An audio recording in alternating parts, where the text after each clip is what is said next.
انتہائی قابل قدر معزز سامعین، آپ کے سامنے اللہ رب العزت کے مقدس اور بابرکت کلام قرآن مجید فرقان حمید سورہ آل عمران کی ایک آیت تلاوت کی گئی ہے،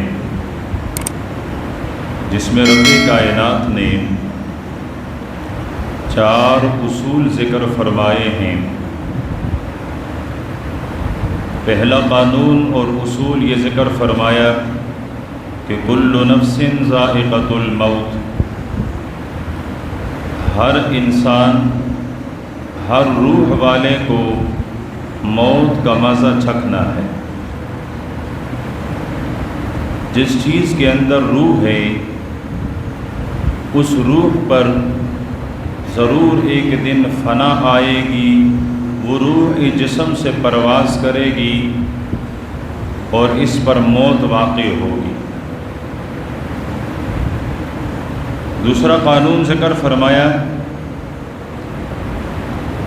کہ تمہیں تمہارے اعمال کے اجور، اجر اور ثواب قیامت کے دن پورے دیے جائیں گے۔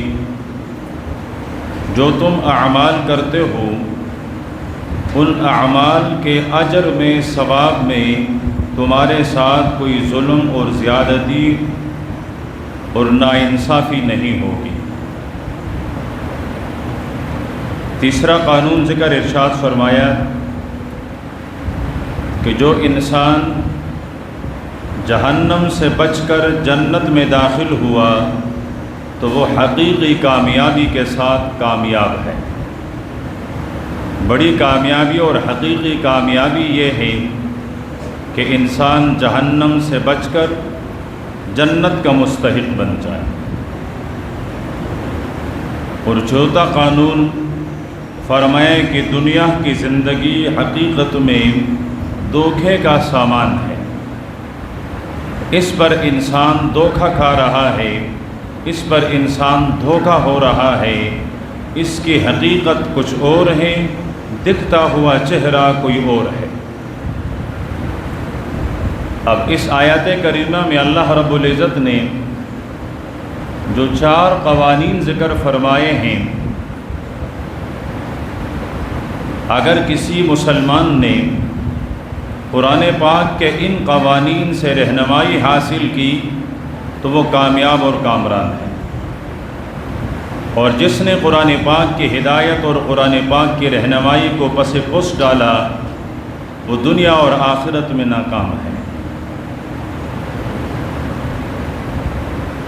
آج ہم سب مسلمانوں کا المیہ یہ ہے کہ ہم قرآنی ہدایت کو پس پش ڈالے ہوئے ہیں، مادی چیزوں کے پیچھے جو چیزیں نظر آتی ہیں ان کے پیچھے لگے ہوئے ہیں، اور ہم اپنی موت کو بھی بھول چکے ہیں اور موت کے بعد والی زندگی کو بھی بھول چکے ہیں۔ نہ ہم نے موت کے لیے تیاری کی ہے اور نہ موت کے بعد والی زندگی کے لیے تیاری کی ہے، جبکہ بحیثیت مسلمان ہماری زندگی کا مقصد ہی یہی تھا کہ ہم آخرت والی زندگی کے لیے یہاں دنیا میں آ کر تیاری کریں، جبکہ دنیا میں آ کر ہم لہو لعب میں، کھیل تماشوں میں ایسے کھوئے کہ ہم اپنا مقصد کھو گئے، ہم اپنا مقصد فراموش کر گئے، ہم اپنا مقصد بھول گئے۔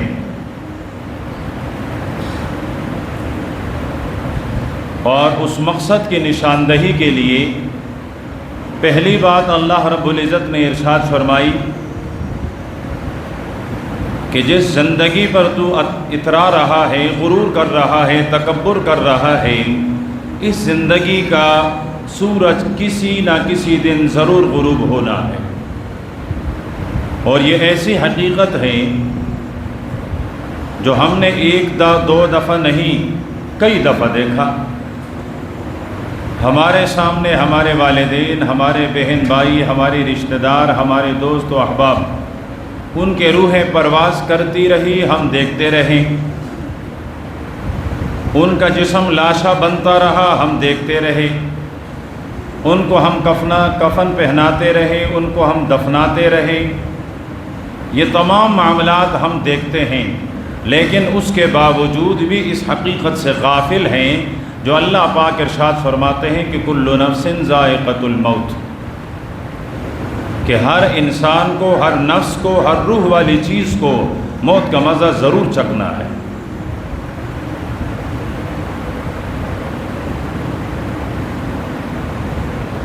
اللہ پاک نے انبیاء علیہم الصلاۃ کو بھیج کر، کتابیں نازل فرما کر ہمیں بار بار تنبیہ فرمائی ہے، اور انبیاء نے آ کر ہمیں متنبہ بھی کیا کہ ہم اپنی غفلت کی خواب سے بیدار ہو جائیں، لیکن ہماری غفلت کے یہ خواب یہ اسی طرح مسلسل رہے اور ہم اس خواب غفلت سے باہر نہیں آئے۔ بحیثیت مسلمان ہماری زندگی کس طرح ہونی چاہیے؟ صحابی رسول داماد پیغمبر حضرت عثمان بن عفان رضی اللہ تعالی عنہ فرماتے ہیں کہ مومن اور مسلمان ہمیشہ 6 قسم کے خوف اور ڈر کے اندر رہتا ہے۔ جس کے سینے میں نور ایمان موجزن ہے، روشن ہے، تو ہمیشہ وہ 6 قسم کے خوف کا سامنا کرے گا، اور 6 قسم کا خوف وہ اس کے سینے میں چھپے ہوئے ہوں گے۔ ان میں سے پہلا خوف اور پہلا ڈر کہ مومن ہمیشہ اس ڈر میں رہتا ہے کہ معصیت، گناہ اور نافرمانی کی وجہ سے اللہ پاک مجھ سے کہیں ایمان کا سرمایہ اور ایمان کی دولت چھین نہ لے۔ ہمیشہ یہ ڈر ہوتا ہے کہ مجھ سے ایسا کوئی گناہ سرزد نہ ہو جائے، میں ایسا کوئی جرم نہ کر جاؤں، ایسی کوئی خطا مجھ سے سرزد نہ ہو جائے کہ جس کی وجہ سے میرے پاس ایمان کا سرمایہ نہ رہے۔ اور یہی اصل بنیاد ہے کامیابی کا۔ قیامت کے دن جنت کے فیصلے کے لیے سب سے اہم بنیاد ایمان ہے۔ اگر ایمان ہوگا تو کسی نہ کسی درجے میں یہ انسان جنت میں داخل ہو جائے گا، لیکن اگر ایمان کا سرمایہ ہی موجود نہیں ہے تو جنت کا داخلہ ناممکن ہے۔ مکہ کے سردار اور مکہ کے کافر ایمان کے علاوہ، ایمان کے بغیر بہت اچھے کام کیا کرتے تھے۔ بیت اللہ شریف کے زائرین، حجاج، ان کی خدمت کیا کرتے تھے، ان کو پانی پلایا کرتے تھے، ان کو ستو کھلایا اور پلایا کرتے تھے، ان کی بہت زیادہ عزت کیا کرتے تھے، ان کے مہمان نوازی کیا کرتے تھے، جو اپنی جگہ بہت بڑا کام ہے۔ یہاں تک کہ بیت اللہ کا طواف بھی کیا کرتے تھے، حج کے موسم میں حج بھی کیا کرتے تھے، لیکن ایمان نہ ہونے کی وجہ سے نہ ان کو ان کے طواف کا اجر ملے گا، نہ ان کو ان کے حج کا اجر ملے گا، نہ ان کو حجاج کے میزبانی اور ان کے عزت کا ثواب اور اجر ملے گا، اس لیے کہ بنیاد ہی نہیں ہے۔ تو سب سے اہم سرمایہ وہ ایمان ہے۔ تو مومن ہمیشہ اپنے ایمان کے فکر میں رہے گا کہ مجھ سے کہیں میرا ایمان سلب نہ ہو جائے، چھین نہ لیا جائے، میں کہیں اللہ نہ کرے دنیا سے بے ایمان ہو کر نہ چلا جاؤں۔ تو پہلا خوف یہ ہمیشہ مومن کے دل میں ہوتا ہے، اور جب یہ خوف ہوگا تو گناہ سے بچے گا، اور اگر کہیں بتقاضۂ بشریت، بتقاضۂ انسانیت گناہ ہو بھی جائے تو توبہ کرنے کی کوشش کرے گا، اللہ پاک کے سامنے روئے گا، اپنے ندامت اور اپنے عاجزی کا اظہار کرے گا، اس لیے کہ خوف یہ ہوگا کہ یہ گناہ کہیں مجھے ایمان سے محروم نہ کر لے۔ تو مومن کے لیے سب سے پہلا اور سب سے بڑا خوف کہ مجھ سے کہیں گناہوں کی وجہ سے میرا ایمان سلب نہ کیا جائے، میرا ایمان نہ لیا جائے۔ دوسرے نمبر پر مومن ہمیشہ اس ڈر میں ہوتا ہے کہ کہیں میرے اعمال لکھنے والے فرشتے وہ میرے عمل نامے میں کوئی خطا اور گناہ نہ لکھ لیں، اس لیے کہ وہ فرشتے نہ رشوت لیتے ہیں، نہ غافل ہوتے ہیں، نہ اپنے فرائض میں کوتاہی اور غفلت برتے ہیں۔ اللہ پاک نے ان کو جیسے حکم دیا ہے وہ ویسے ہی مکمل کر رہا ہے۔ تو یہ مومن اس غم اور فکر میں ہوتا ہے کہ اگر میرے فرشتے نے کوئی گناہ لکھ دی اور توبہ سے میں اپنے گناہ کو مٹا نہ سکا، کل حشر کے میدان میں مجھے کھڑا کیا گیا، 1.25 لاکھ انبیاء کرام، صحابہ کرام، امت کے جتنے نیک اور صلحاء، ان کی موجودگی میں میری بے عزتی ہو جائے گی، اور خصوصاً اپنے پیغمبر کے سامنے کہ یہ تیرے امت کا فلاں گناہگار ہے۔ تو اس بے عزتی سے بچنے کے لیے یہ خیال کرتا ہے کہ میرے کرامن کاتبین، میرے حفظاء، میرے اعمال لکھنے والے فرشتے وہ کہیں میرا گناہ نہ لکھ لیں۔ جب یہ ڈر ہوگا تو انسان گناہ کے قریب نہیں جائے گا، اس لیے کہ اس کے دل میں یہ خوف اور یہ ڈر ہے کہ یہ گناہ، یہ خطا، یہ معصیت قیامت کے دن مجھے رسوا کرا دے گی، اور اس رسوائی سے مجھے بچنا ہے۔ جس طرح دنیا میں شریف آدمی فاقہ والی زندگی گزارتا ہے، بھوکا اور پیاسا رہتا ہے، لیکن چوری نہیں کرتا، کہیں میں پکڑا نہ جاؤں، کہیں میں بدنام نہ ہو جاؤں، کہیں میرے والدین ان کے کردار پر دبا نہ لگ جائیں، کہیں میرے خاندان کے عزت پر دبا نہ لگ جائیں، لوگ کہیں یہ نہ کہہ جائیں یہ فلانے کا بیٹا ہے، فلاں گھرانے اور فلاں خاندان سے ہے، چوری میں پکڑا گیا۔ حیادار انسان، شریف انسان ڈرتا ہے کہ اگر میں نے بے حیائی کا ارتکاب کیا اور میں پکڑا گیا تو میری بھی رسوائی اور بے عزتی، میرے ماں باپ کی رسوائی ہو جائے گی کہ یہ بے حیا انسان فلانے کا بیٹا ہے، فلانا خاندان اور فلانے گھرانے سے تعلق رکھتا ہے۔ تو دنیا کی رسوائی سے بچنے کے لیے بہت سارے چیزوں سے اپنے آپ کو دور رکھتا ہے، احتراز اور اجتناب کرنے کی کوشش کرتا ہے۔ تو جب یہ ڈر ہو کہ میں قیامت کے دن امام الانبیاء کے سامنے رسوا ہو جاؤں گا، قیامت کے دن صحابہ کرام کے سامنے رسوا ہو جاؤں گا، بری کائنات ساری خلقت کے سامنے رسوا ہو جاؤں گا، تو اس ڈر کی وجہ سے وہ اپنے کرامن کاتبین کو خطا لکھنے کا موقع ہی نہیں دے گا۔ وہ ہر وقت اپنے آپ کو گناہ سے بچاتا ہی رہے گا، اور سب سے بڑی تقویٰ یہی ہے کہ انسان اپنے آپ کو گناہ سے بچائے۔ نیکیاں تو بہت سارے انسان کر لیتے ہیں، لیکن گناہ سے اپنے آپ کو بچا لینا یہ حقیقت تقویٰ ہے اور یہ اصل متقی ہے۔ تیسرا بڑا ڈر، ہر مومن انسان اس کے دل میں ہمیشہ یہ ڈر ہوتا ہے کہ میرے ساتھ 2 دشمن لگے ہوئے ہیں اور دونوں میرے جسم کے رازوں سے واقف ہیں، میرے جسم کے اندر موجود ہیں۔ ایک انسان کا وسوسے والا روح اور ایک شیطان۔ یہ روح وسوسہ ڈالے گا گناہ کا تو میں گناہ کر جاؤں، شیطان گناہ کا وسوسہ ڈالے اور میں گناہ کر جاؤں۔ تو اگر شیطان نے مجھے ورغلایا اور شیطان کے ورغلاوے میں آ کر میں نے کوئی گناہ کر لیا تو میرے تو زندگی کے اعمال ضائع ہو جائیں گے،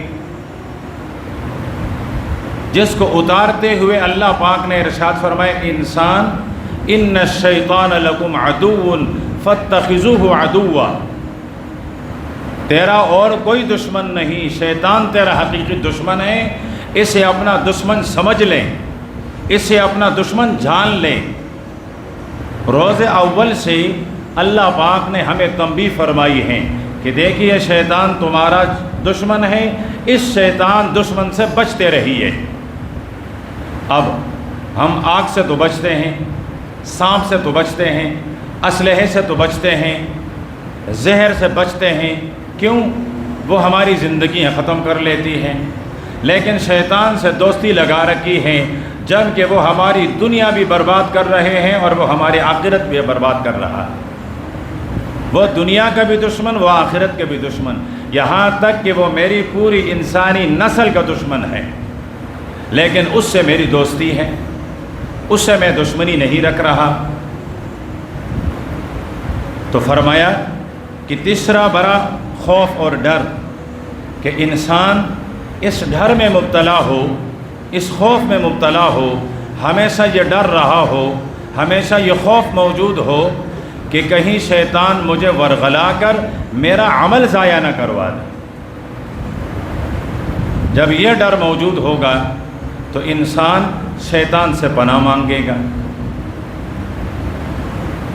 قریب اتنا ہے کہ خون کے رگوں میں دوڑ رہا ہے، اور بزدل اتنا ہے کہ آپ کہیں بسم اللہ بھاگ جائے گا، آپ کہیں اعوذ باللہ بھاگ جائے گا، آپ کہیں اللہ اکبر بھاگ جائے گا۔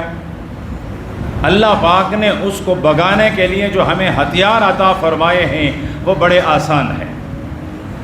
کوئی انسان یہ نہیں کہہ سکتا ہے ربا شیطان اتنا بڑا دشمن تھا، میں اس دشمن سے کیسے بچتا؟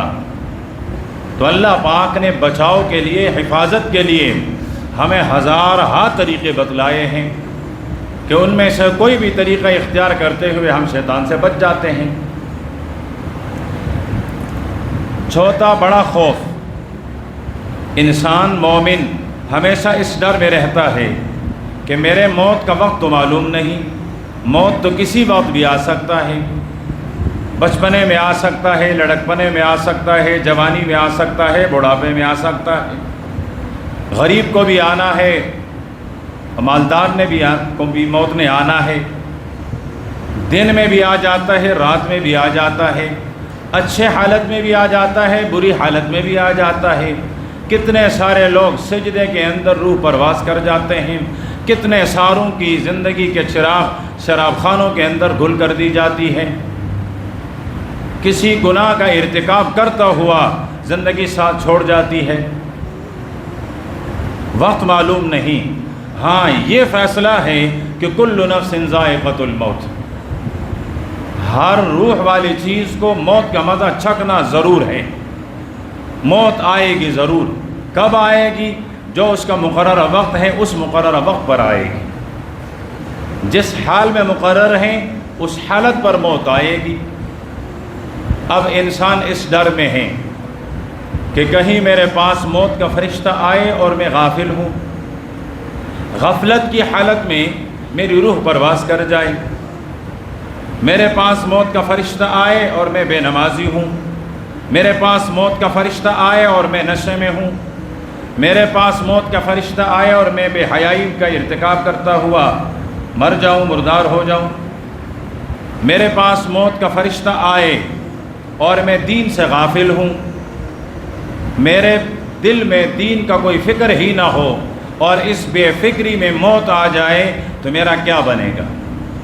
یہ ڈر، یہ خوف۔ اور جب یہ خوف ہو کہ اب موت آنی ہے، اب کہیں میں غافل نہ ہو جاؤں، تو ہمیشہ نیک عمل کرے گا، اپنے آپ کو نیک عمل میں مصروف رکھے گا۔ تو جب اس کی کوشش یہ ہوگی کہ میں نیک عمل میں مصروف ہوں اور مجھے موت آئے، تو پھر اس کو موت آئے گی تو طہارت اور پاکیزگی کی حالت میں آئے گی، اس کو موت آئے گی تو نماز کی حالت میں آئے گی، اس کو موت آئے گی تو اللہ پاک کے ذکر اور اللہ پاک کو یاد کرتا ہوا یہ اللہ پاک کے حضور پیش ہوگا۔ جب غم اور خوف یہ ہے کہ مجھے اچانک غفلت میں موت نہ آ جائے تو یہ لا الہ الا اللہ پڑھتا ہوا دنیا سے جائے گا، یہ اللہ پاک کا نام لیتا ہوا دنیا سے جائے گا، اس لیے کہ اس کا غم، اس کا خوف ہی یہی ہے کہ کہیں ملک الموت، کہیں موت کا فرشتہ اچانک غفلت میں آ کر میری روح پرواز نہ کر لے، میری روح قبض نہ کر لیں۔ پانچواں خوف، مومن ہمیشہ اس ڈر میں رہتا ہے کہ کہیں دنیا مجھے آخرت سے اتنی مشغول نہ کر لے کہ میں آخرت سے غافل ہو جاؤں، دنیا کی محبت میرے دل میں گر کر جائے، دنیا کی محبت وہ میرا سرمایہ بن جائے، میں دنیا ہی کے لیے سوچتا رہوں، دنیا کے لیے کوشش کرتا رہوں اور آخرت سے غافل ہو جاؤں تو میری آخرت تباہ ہو جائے گی۔ یہ خوف ہر وقت موجود ہو تو نیک عمل کرنا آسان ہوگا، اس لیے کہ ہر وقت خوف یہ ہوگا کہ دنیا تو عارضی ہے، یہ دنیا تو چھوڑ جانی ہے، اصل گھر تو آخرت کا ہے۔ اور اللہ کے پیارے پیغمبر نے ارشاد فرمایا، آج عمل کے میدان میں ہو، حساب کوئی نہیں، کل وہاں حساب کے میدان میں ہوں گے، وہاں عمل کوئی نہیں ہوگا۔ آج ہمیں اختیار ہے، نماز پڑھیں، حج کریں، زکوٰۃ ادا کریں، روزے رکھیں، نیک اعمال کریں، اور آخرت میں اس کا اجر وہ ہمیں ملے۔ اس لیے دوسرا قانون یہ ذکر کیا تھا آیت میں کہ وَإِنَّمَا تُوَفَّوْنَ أُجُورَكُمْ يَوْمَ الْقِيَامَةِ، کہ تمہارے اعمال کے اجر تمہیں پورے دیے جائیں گے، اس میں کوئی کمی نہیں ہوگی۔ جتنا عمل کیا ہے بلکہ پورا نہیں، 10 گنا زیادہ، 100 گنا زیادہ، 700 گنا زیادہ۔ اور کہیں تو ارشاد فرمایا کہ ایسے اعمال بھی ہیں جن کا اجر بے حساب ہے، فرمایا کہ تمہارے اجر کم نہیں کیے جائیں گے، لیکن شرط یہ ہے کہ عمل تو ہو، اجر ملے گا عمل پر، عمل ہی نہیں ہے تو اجر کس چیز کا ملے گا؟ ایک آدمی مہینہ بھر مزدوری کرتا ہے تو مہینے کے آخر میں اس کو تنخواہ دی جاتی ہے، ایک آدمی مزدوری ہی نہ کرے تو تنخواہ کس چیز کی ملے گی؟ مزدور دن بھر دیہاڑی کرتا ہے، مزدوری کرتا ہے تو دن کے آخری حصے میں اس کو دیہاڑی مل جاتی ہے۔ اب دن بھر مزدوری ہی نہ کریں تو دیہاڑی کس چیز کی ملے گی؟ تو فرمایا کہ تمہیں اجر تو پورا ملے گا، لیکن شرط یہ ہو کہ کوئی عمل تو ہو، کچھ عمل تو کیا ہو۔ عمل ہی نہ کیا گیا ہو تو اجر کہاں سے ملیں گے؟ تو قرآن پاک نے جو دوسرا قانون ذکر کیا تھا وہ قانون یہ تھا کہ تمہیں تمہارے اعمال کے اجر وہ پورے دیے جائیں گے، اس میں کمی نہیں ہوگی، لیکن شرط یہ ہے کہ عمل نامے کے اندر عمل موجود ہو، عمل نامہ عمل سے خالی نہ ہو، عمل نامہ کہیں گناہوں سے بھرا ہوا نہ ہو۔ جب عمل نامہ نیک اعمال سے بھرا ہوا ہو تو دائیں ہاتھ میں دیا جائے گا اور یہ لوگوں کو دکھلاتا ہوا کہے گا، ہاؤ مقرؤ کتابیہ، ہاؤ مقرؤ کتابیہ، آؤ میرا عمل نامہ دیکھو، انی ظننت انی ملاق حسابیہ، میرا یقین یہ تھا کہ اس عمل نامے کے ساتھ میری ملاقات ضرور ہوگی، مجھے اس کا اجر ضرور ملے گا۔ فہو فی عیشۃ راضیہ، وہ بڑی خوشی والی زندگی میں ہوگا، فی جنت عالیہ، وہ بڑے اونچے درجات والے جنتوں میں ہوں گے، خوش ہوگا۔ اس کے مقابلے میں اگر اعمال برے ہوں تو عمل نامہ بائیں ہاتھ میں ملے گا، اور جب عمل نامہ بائیں ہاتھ میں ملے گا تو یہ کہے گا، یا لیتنی لموت کتابیہ، ہائے مجھے میرا عمل نامہ نہیں دیا جاتا تو کیا اچھا ہوتا، اس عمل نامے نے مجھے رسوا کر دیا، اس نے مجھے شرمندہ کر لیا، یہ مجھے نہیں دیا جاتا تو کیا اچھا ہوتا، بلکہ عمل نامہ دینے کے لیے مجھے اٹھایا ہی نہ جاتا، میں مٹی میں ملتا اور مٹی کے ذرات میں ذرے ہو جاتا، میرا کوئی نام ہی نہ ہوتا، مجھے دوبارہ زندہ ہی نہ کیا جاتا تو کیا ہی اچھا ہوتا۔ تو فرمایا کہ انسان کا 5واں سب سے بڑا خوف کہ دنیا مجھے کہیں آخرت سے مشغول نہ کر لے۔ اور اگر ہم سوچیں گریبانوں میں جھانک لیں تو نظر آئے گا کہ آج دنیا نے ہمیں آخرت سے غافل کر دیا ہے۔ آج ہمیں صرف دنیا کی فکر ہے کہ دنیا آئے، کیسے آئے اور کتنی زیادہ آئے۔ آخرت تو ایک رسمی چیز رہ گئی ہے، ہم فارغ ہوں تو آخرت کے لیے کچھ کر جائیں گے، جب ہم مصروف ہوں گے تو ہم آخرت کے لیے کیا کریں؟ اگر کسی سے کہا جائے کہ جی نماز پڑھیں، کہتے پہلے بیوی بچوں کے رزق کمانے سے تو فارغ ہو جاؤں، وہ بھی تو فرض ہے۔ اب شیطان دھوکہ دے رہا ہے، شیطان دلیل سمجھا رہا ہے، یہ بھی تو فرض ہے۔ میں یہ تو کر رہا ہوں۔ اگر اس سے کہا جائے کہ حرام سے اپنے آپ کو بچاتے رہے تو یہ کہے گا آج تک حلال سے کسی نے کچھ کمایا ہے؟ حلال سے تو کمایا ہی نہیں جاتا ہے، دنیا تو ہے ہی حرام کی، اب میں اپنے بچوں کو بھوکا اور پیاسا مار دوں؟ اگر میں حلال کے پیچھے رہوں تو میرے بیوی بچے تو بھوکے مر جائیں گے۔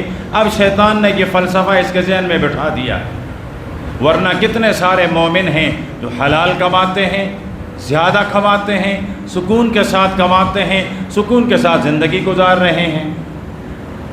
لیکن بالفرض اگر حلال کے ساتھ میری زندگی سکون کی نہیں ہے، مجھے ایک رزق کم مل رہا ہے، تو کیا میرے بیوی بچے مجھے حرام پر آمادہ کر لیں گے؟ کیا بیوی بچوں کی رزق کی وجہ سے میں حرام کھانے پر لگ جاؤں، میں ان کو حرام کمانے اور کھلانے پر لگ جاؤں؟ رب نے میرے مقدر میں حلال لکھا ہے، رب نے میرے بیوی بچوں کے مقدر میں حلال لکھا ہے۔ ہاں، اس حلال کے لیے ہمیں محنت بھی کرنی ہے، اللہ پاک سے مانگنا بھی ہے۔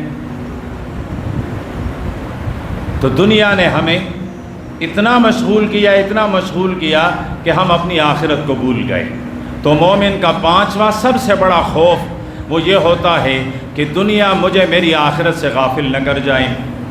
چھٹا اور آخری خوف، حضرت عثمان رضی اللہ تعالیٰ عنہ فرماتے ہیں ہر مومن ہر وقت 6 قسم کے خوف میں مبتلا ہوتا ہے۔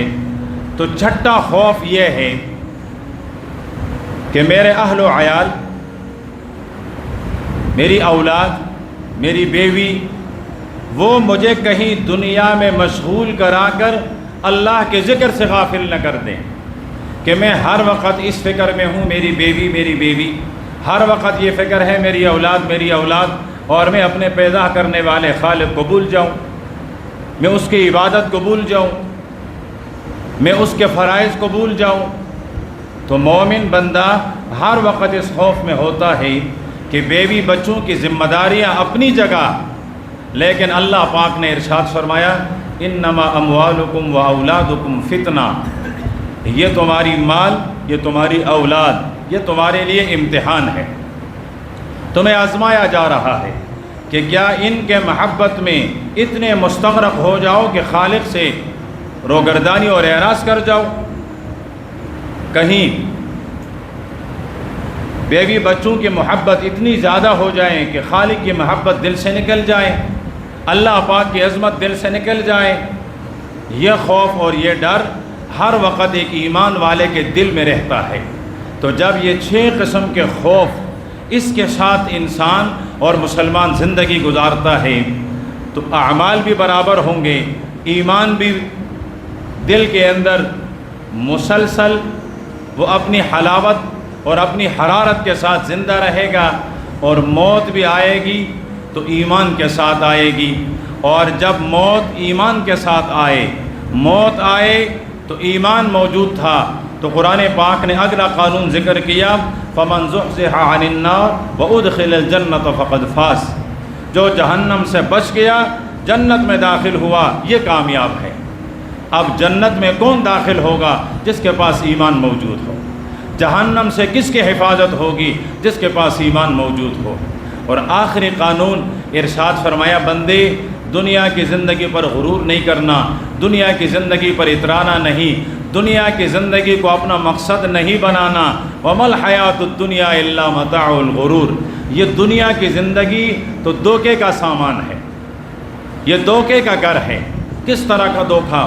ایک پیاسا ریتیلی میدان میں چل رہا ہے اور دور سے ریت چمک اٹھی، اس کے دل میں یہ خیال آیا کہ میں تو ہوں پیاسا، لیکن وہ جو چمک رہا ہے یہ پانی ہے۔ یہ چلتا چلتا چلتا جیسے اس کے قریب آیا تو اس نے دیکھا وہ تو پانی نہیں بلکہ وہ تو چمکتی ہوئی ریت تھی۔ يَحْسَبُهُ الظَّمْآنُ مَاءً، پیاسے نے تو گمان کیا کہ یہ پانی ہے، وہ پانی نہیں، وہ تو شراب تھا، وہ تو دھوکہ تھا، وہ تو چمکتی ہوئی ریت تھی۔ فرمایا یہی تیری زندگی کی مثال ہے، جیسے تو سمجھتا ہے کہ یہ زندگی بڑی پائیدار ہے، سمجھتا ہے یہ زندگی ہمیشہ ہے، لیکن بندے متاع الغرور، یہ دھوکے کا سامان ہے، اسے ہمیشہ نہیں سمجھنا۔ یہ زندگی کسی بھی وقت اس کی شام آ سکتی ہے، اس کا سورج کسی بھی وقت غروب ہو سکتا ہے، اس زندگی کا چراغ کسی بھی وقت گل کر دیا جاتا ہے، ختم کر دیا جاتا ہے۔ اس پر اترانا نہیں، غرور نہیں کرنا، تکبر نہیں کرنا۔ کہیں اس زندگی کا غرور تجھے ایمان اور نیک عمل سے محروم نہ کر جائے۔ یہ آخری قانون، یعنی دنیا کی بے ثباتی، دنیا سے بے رغبتی، یہ ذکر کر کے ایمان اور نیک عمل کرنے کی ترغیب دی ہے۔ تو اللہ پاک مجھے اور آپ کو، ہر مسلمان کو ایمان کی اور نیک عمل کرنے کی حفاظت کی توفیق عطا فرمائیں۔ وآخر دعوانا الحمدللہ رب العالمین۔